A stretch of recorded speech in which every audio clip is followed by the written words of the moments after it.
And our team coverage continues with the impact here in Central Florida, where we have a large Venezuelan population. WESH 2's Tony Atkins spoke with the Venezuelan community here in Orlando who are rejoicing in this news and protesters who do not want the U.S. getting involved.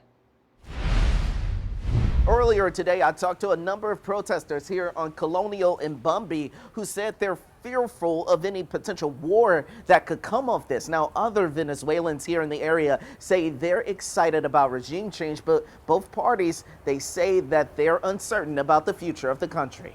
We do not have to see this as a partisan reaction. We need to see this as an entire and whole political situation that gave freedom back to Venezuela. According to census data, Central Florida has the second highest Venezuelan population in the U.S., only behind South Florida. Many local Venezuelans say they're happy about the toppling of Maduro's reign. I know that for some American people it's difficult to understand what's happening in Venezuela, and it's difficult to understand the action of that took place today. But we have been under a brutal regime for many, many years.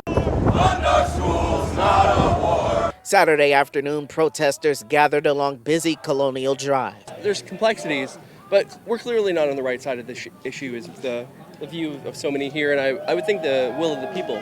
People protesting, concerned about the national and international legality of the U.S.'s overnight attack. I'm just blatantly against that and the imperialism that I see here. This regime change without authorization from Congress, it just seems like, blatant colonialist power grab. While others in Orlando are relishing in the moment, happy to see the Maduro regime come to an end. His regime is responsible for the destruction of an entire country and an entire society. And so he deserves the very worst. And no one here will shed a tear for Nicolás Maduro. And with so much uncertainty, local Venezuelans say they're hopeful for temporary protected status regarding immigration as the future of the country continues now to take shape under a new regime. I'm covering Orange County in Orlando. Tony Atkins, WESH 2 News.